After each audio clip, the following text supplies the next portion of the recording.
Hello gamers and welcome back. I'm Rob, of course, or Warshack if you want to call me by my in-game name, and we're going to be playing some of that sweet value rogue. How you doing? I kind of want to take advantage of the value rogues, and I might play some Reno decks because as we know he's cycling out pretty soon.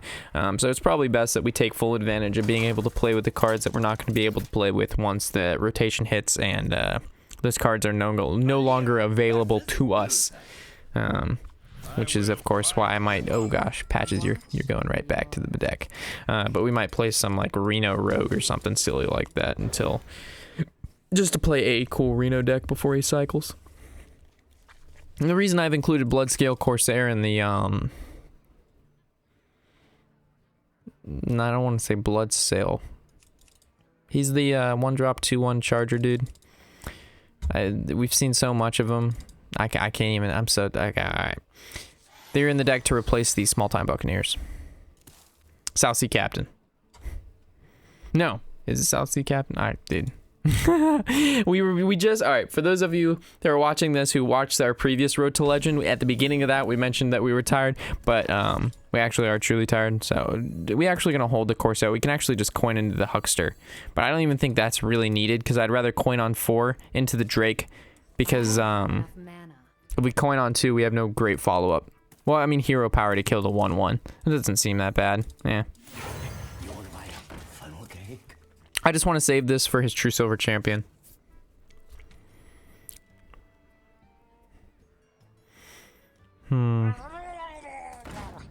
Okay. Rip. Redemption, huh?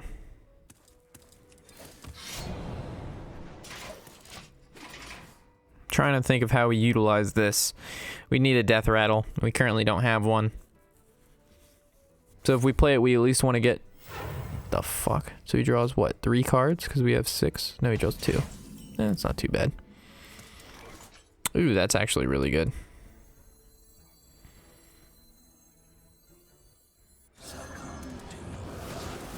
Do we attack with our weapon?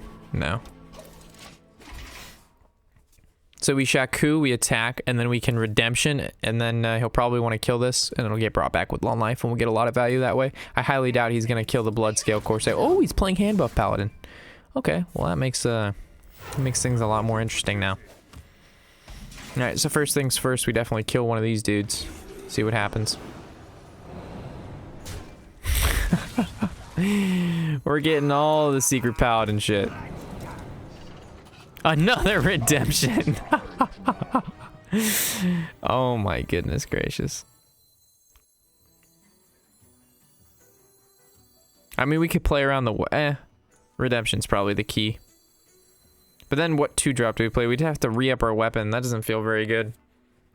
So we could SI agent to kill this and go face. Then we're not prone to consecration. If he true silver, I don't know what he's gonna do, to be honest. I feel like we're using redemption here is good, but we just don't have really anything else to make it. I don't want the turn to consist of a swash, which means maybe we should have started with something else. But I really want to redemption back this Shaku, because I feel like he's gonna kill this like very soon. So actually I'm gonna take the advantage of this. And we could even noble, but if we noble sack and he attacks, and it's just going to bring back the 2/1. But it actually still saves the Shaku, the collector, by playing the noble sacrifice, and we generate the 2/1. But I think we're just going to re-hero power. So his best play is to summon like a charger, kill a 1/1, and then go after the Shaku. But we'll see if he does that. So Sword of Justice and the charger. So he both had the weapon and the ability to charge out. So he's going to attack the 1/1, play around fucking redemption, and then he's going to use the patches to kill the Shaku. You got me fucked up. You got me so fucked up with that play, I don't even know where to begin. But it's okay. You got me so fucked up.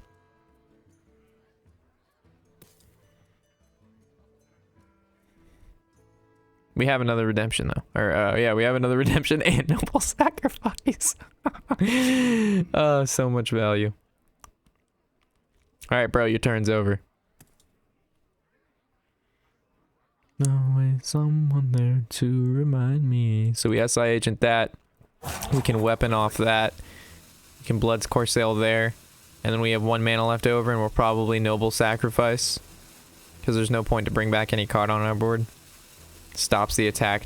Oh, it stops a charger attack, which I think is important, which we know apparently he plays. So I guess we'll play around that the best we can, right? No time to think, Paladin. Alright, so first things first. Let's do this. This happens here.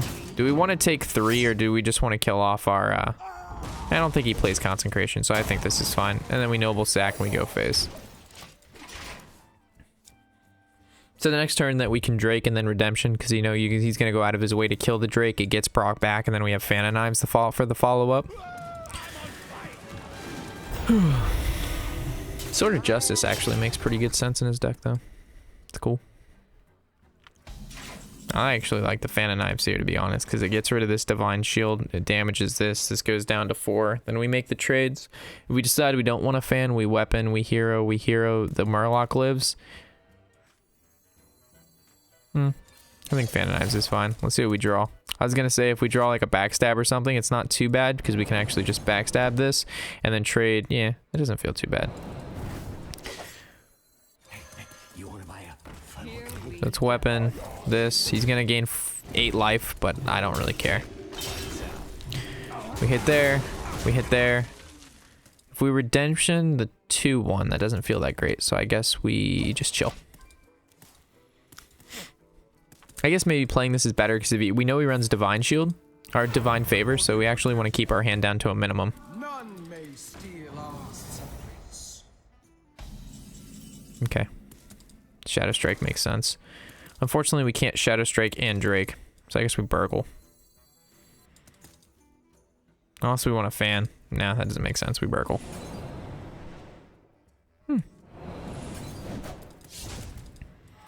I guess we should have like figured out what we drew first.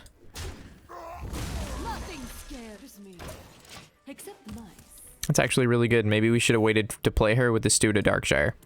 But we could place Darkshire and then trade her, and then the Darkshire will get the Divine Shield instead, which I like a bit more. Cool. But really, do we want to play the Steward of Darkshire, and then we could just follow up with a Murloc Knight, right? But then we don't have enough. Yeah, we. This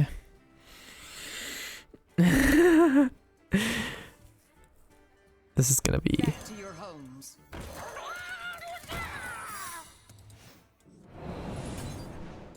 Is that it?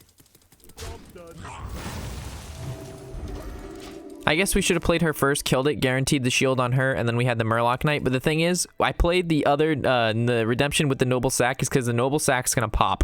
It's going to block the attack, but she's actually going to be able to give the Noble Sack card, the 2/1 Defender, the Divine Shield. So it's actually not going to die when it gets attacked, which is why I played these two together instead of wanting to hold back the Redemption for Noble Sack. So now it gets Divine Shield. And it doesn't die. And he takes 2. Oh my god, this deck is so funny. This deck is so great. Oh no, he's gonna be able to kill my Murloc Knight. But is he really? Oh my god. And then we have Fan of Knives. Holy shit, this deck is too much for me right now, fam. So we summon a Murloc with 1 HP.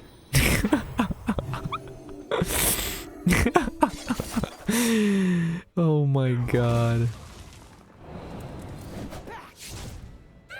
I can't right now. This guy is probably so mad.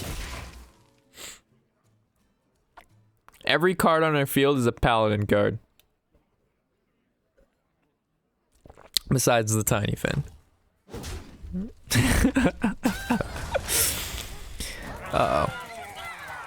That's bad. As good as everything was, we still lost. That's pretty tragic. Unfortunately, tea time's a little too late.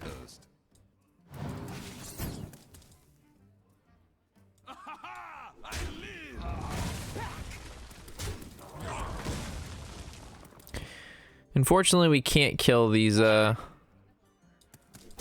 guys.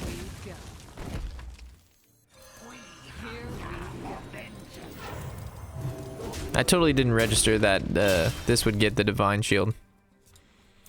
So we just have to hope when he hero powers the Murlocs that they generate aren't craziness. And we'll try to kill him next turn. Reporting for duty. That's a bad one.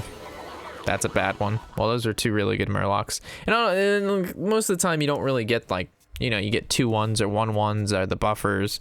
Yeah.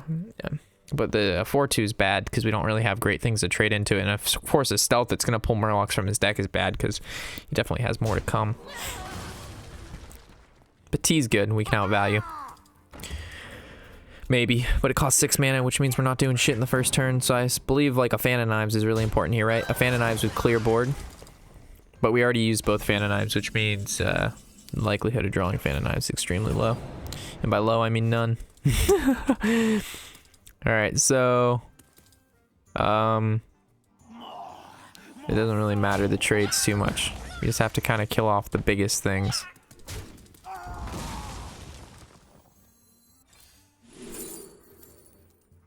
Mistress heals him and me.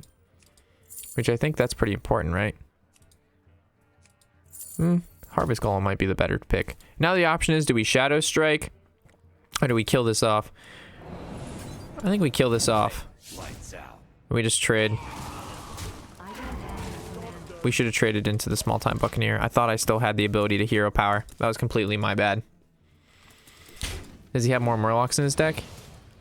He has 2 more. Just, oh my god, he still has 2 more. Fuck. We can burgle a Consecration.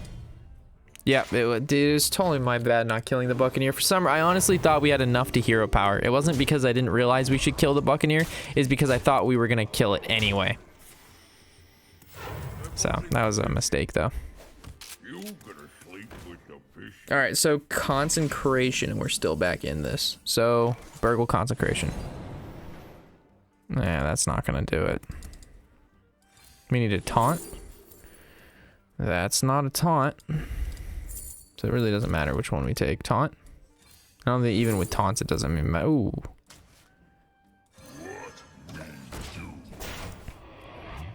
So we just, yeah, we still lose. Because this doesn't die. So he just attacks into it. He just doesn't use his weapon and this Finja. And then this is going to hit us all for 2. This puts me at 5 and he has 6.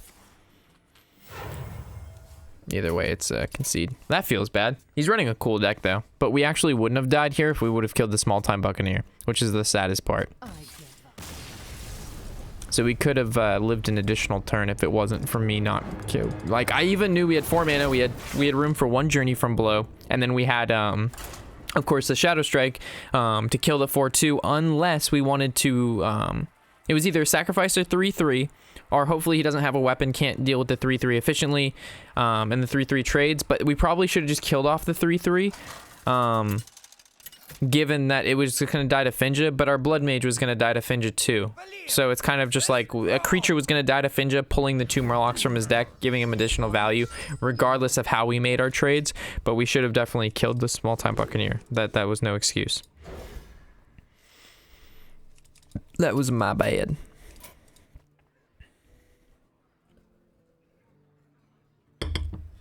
But the thing is, I knew we needed to kill the Small Time Buccaneer over a different 1/1. It's just I thought we had 2 mana, which I knew we didn't. So it was kind of just like goosegasm.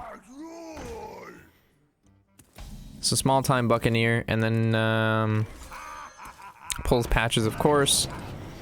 Maelstrom's nice. So if we make this trade here, and he makes the trade there, it's at 1, and we can hero power to kill it. If we go face, and he attacks into one of these, then we can just coin SI. So I'm going to choose to attack face. Given that either if he decides he wants to attack it, or he doesn't attack it, unless he gets a healing totem. Fuck. And that means now we have to coin SI and give up this 1/1. Unless we draw the backstab.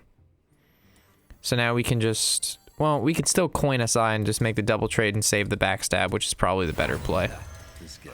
But unfortunately, this particular trade, or this play, we had to kill off our 1/1, which is what I wanted to save.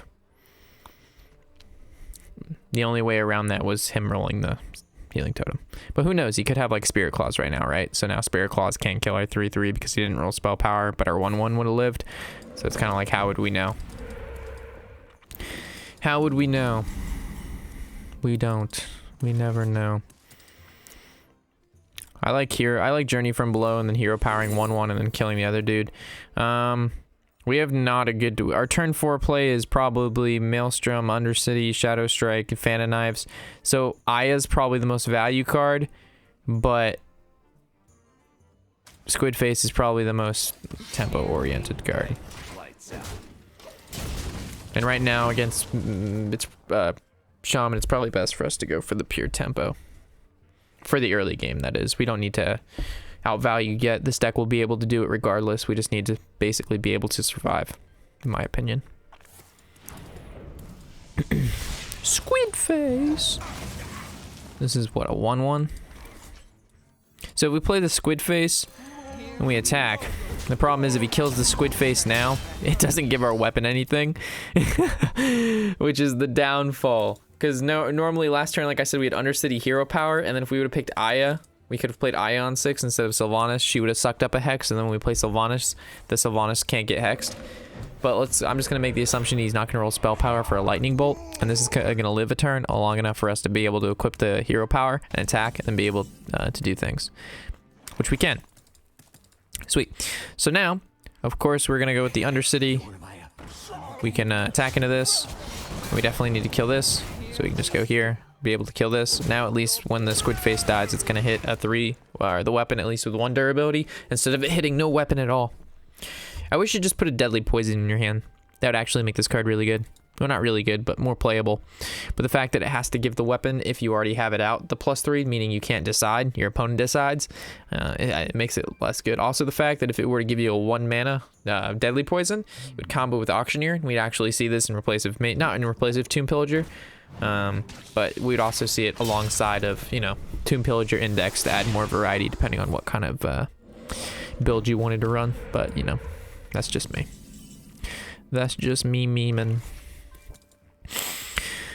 Okay, do we want a Maelstrom or do we want a Fan of Knives? One summons a creature, the other one draws us a card. This costs 2, this costs 3. What are we wanting to develop in this turn? We're probably going to want a hero power and do this, which means if we play Fan, we can't hero power. So I guess we Maelstrom first. We see what happens.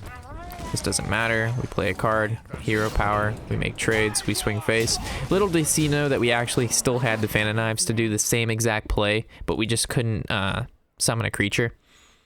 So he's probably a little bit salty. I'm like, oh my god, he got Maelstrom out of all the Shaman cards. But you got to take into account that every Shaman card is basically good. For the most part, besides like Totemic, Might, and all that shit. But for the most part, you know, 80+% of the Shaman cards are pretty damn good. So right now he's playing this because he just used AoE and he's like, oh, what is he? He has nothing to, you know, play or to do against this. So the main point is we have to kill the War Leader. This is silence. If we trade there, it dies. So I suppose we're going to trade one of our little dudes. See what we generate. Jade Lightning, extremely good. So now we can go ahead and basically just Fan of Knives. We're going to play the one on the very left because he doesn't know that we drew an additional one in our hand. We can choose to Jade Lightning, summon a 1/1, or we can hero power. I kind of just like the hero power. We have the board, we have hand control, but there's no reason that we should be using any spells, considering if he plays like 4-drop 7/7, then we could just go like Backstab, Jade Lightning, swing with 1/1, or we could go Shadow Strike, Jade Lightning, worst case scenario. Alakir to clear board, swings into 4/3, Divine Shield pops off, trades into 2/2, so he takes the least amount of damage. This is where we can go ahead and, because he's damaged, we can't do that, but we can, however, just go with this. And now we actually could just go with the fishes. They get buffed because we have an Murloc on the board. Dude, this deck has so many synergies within itself because we take so many random, like, gold, like, we got this, we got a Grimscale Oracle, like, what the flying fuck? Oh, I gotta print screen this board. This isn't a board that we're, actually, I can't take the print screen. We're just gonna take it from the video feed, so I'm in it. But, like, a rogue with a Grimscale Oracle and played the Murloc. Look, this deck is so crazy, guys. This deck is so crazy. Last game, we were getting the Darkshare Councilman value with summoning the Murlocs from the Murloc Knight. This game, it was summoning 4/1/1 Murlocs that get buffed by the Maelstrom Portal creature that came out. Every game is different. You asked for it. That's what makes this deck so incredibly fun to play. Because he's playing Mage, I can assume he's playing like Reno, so we'll keep Burgle. This is not normally a card I keep in my opening hand versus like a Tempo Mage, but because he's probably playing a slower deck, we can keep Burgle. Plus, also, if we mulligan this, it's a higher chance we get patches. He's actually running Tempo Mage. Okay, so I guess we'll go with Swash. Still gonna pull that, we haven't actually drawn patches once, which is really nice. This is basically the same situation as we were in last game, right? We trade here, he pings this, we lose 1 damage face. This is at 2 HP regardless. If we swing face, we deal 1 more damage face, and we're gonna still coin out the SI agent.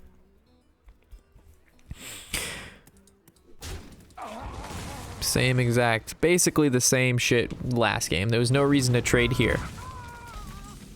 Unless we didn't want to coin out, we would be hero powering instead, but I'd rather coin the 3/3. Because we have another 3 to follow up, we also have a 2 and a 4 and a 5, so our curve is fine.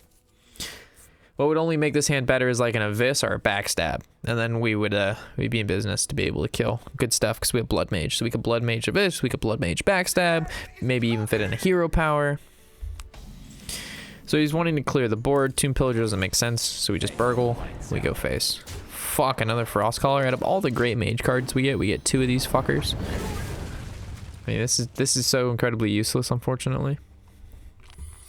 The Arcane Explosion's even useless too. The Doomsayer is really interesting, which shows he's probably just playing a shitty Reno mage list. He thinks he's being next level by playing 1 Mana Worm. Excuse me, you are on fire. This is cool. This is cool. He could be running my super secret mage, or he could be running like Tempo Secret. But what the fuck's the point of the Doomsayers? To just slow aggro decks out? It's enough time to get the secrets and everything rolling. But that still doesn't like make a whole lot of sense. I'm not sure what the game plan is there, buddy. Let's see what secret this is. I suppose we should use coin first to see if it's like a counter spell.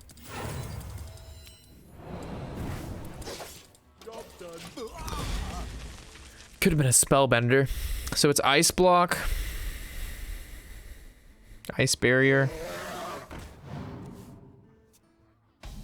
That's it. This kills this. We have 3 mana remaining. Could be vaporized, but highly unlikely. Ice Block. Or Ice Barrier, my bad. The one that pops when you attack.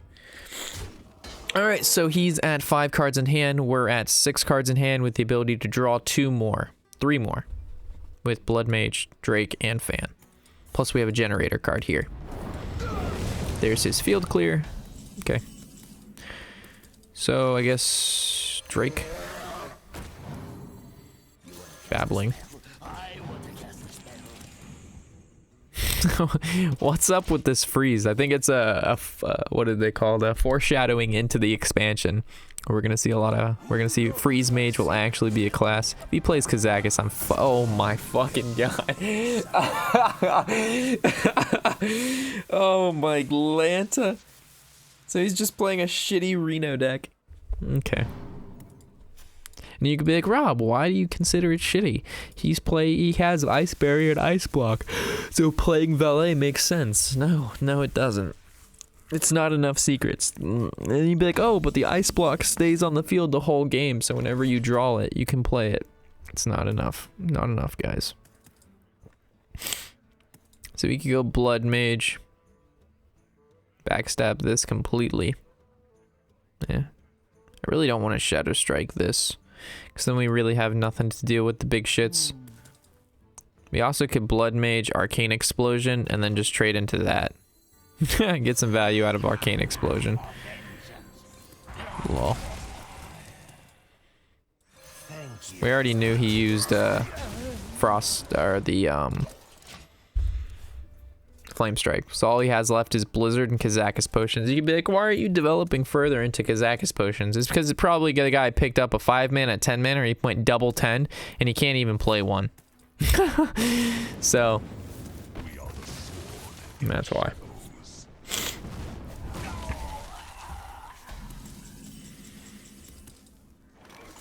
So this is gonna do 5, and then this does 2. So oh, wrong card. 5, 2, and that fits in just enough to be able to fit in a hero power. We're gonna actually save the Corsair just in case he plays Medivh, which I think this guy might because he thinks he's next level. Giant Dwarf. So now he's thinking, should I play my 10 mana Kazakus potion? I have 2 of them. I want to use it. Probably. Okay.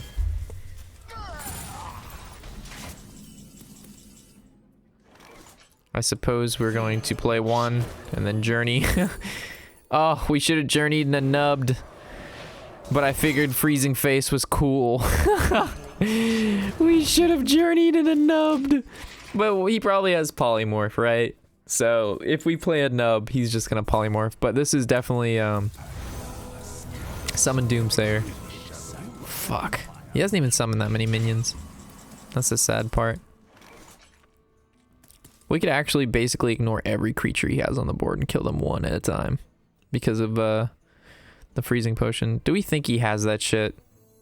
Eh, let's hope not. I guess Panda. Let's see what they freeze.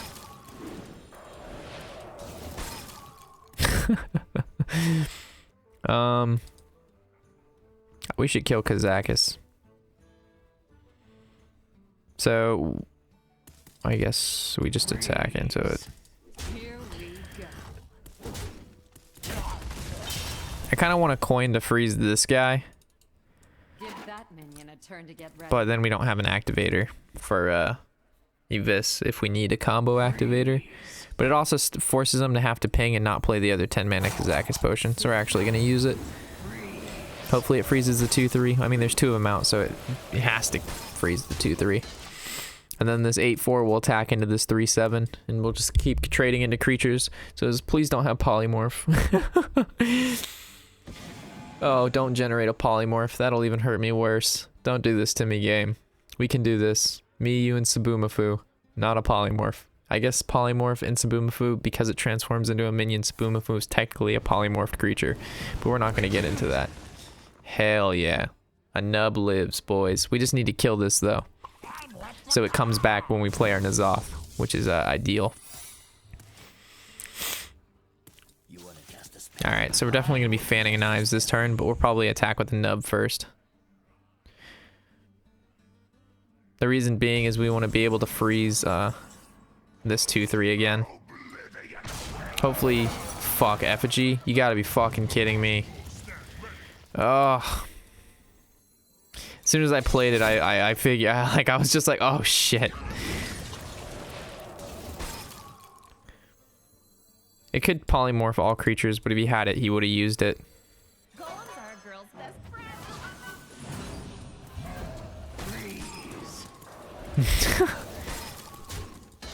If that's the case, maybe we should have traded into this too. But we'll see what happens.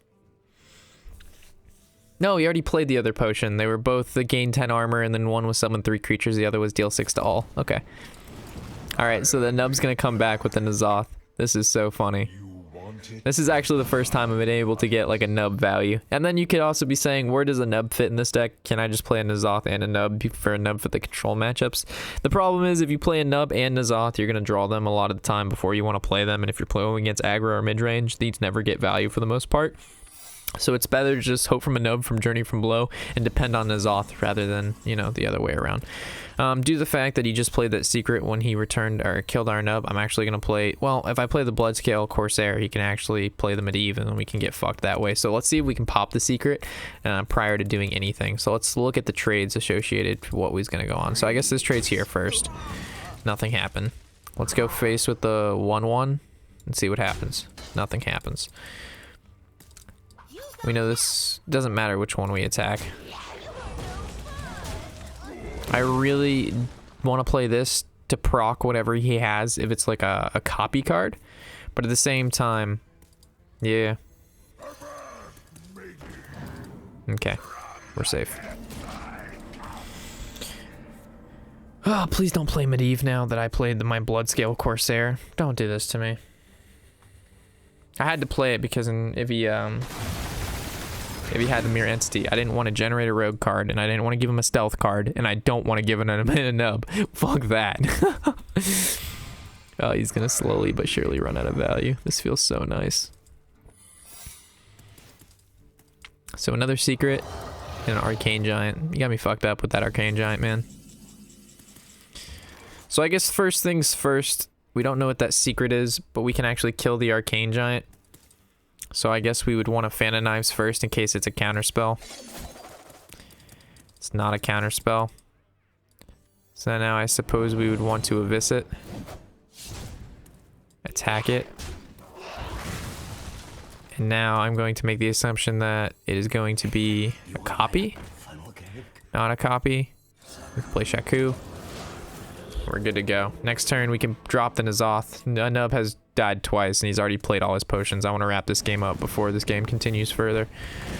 Oh god, this could be bad. We actually might have to go out of our way with like a Cult Sorcerer. This will do 3, this will do 1, that'll do 2. Let's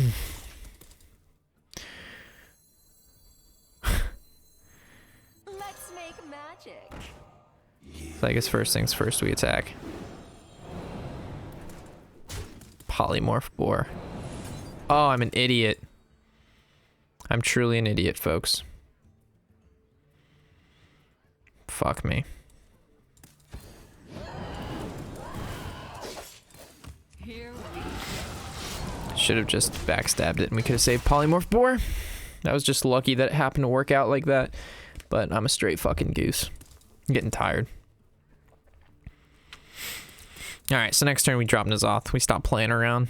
We've gotten enough value from all of our death rattles, right? Hopefully he clears these creatures. Yeah, Fireball the 2/3, fuck me. Like, I actually want him to kill this. Yes. Let me kill my Cult Sorcerer too. Cool. Alright. sparkle. Woo-hoo-hoo. The board! The ultimate value rogue coming in is super clutch. This is such a fantastic board state. I like it so much. Alright, so I guess I attack with this guy first, because if it's a Vaporize, he dies. And then he's just gonna summon a new dude. Feels good. Then we go face with everything else. Please tell me you conceded. Thank you. Please don't make me go on like this. There's no way you're outvaluing us. We have like 4 nubs, man. Oh, we're burrowing some holes.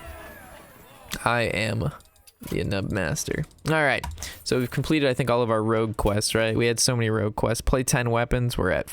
All right, this looks like Pirate Warriors in our future for at least until that quest is done, because there's so many weapons in that deck, but I probably won't record that. But anyway, guys, I will catch you in the next episode. It was fun recording tonight. Sorry I was a bit tired, and you know me. I do my best, and the card is Deckhand, right? I'm pretty sure I said the South Sea Deckhand. That was the beginning card where I stumbled and looked like an idiot for a little bit. Yeah. I'm kind of silly. Anyway, guys, thank you for watching, of course, and I will catch you out in the next episode. As always, I'm Warshack, and happy whatever the hell day it is.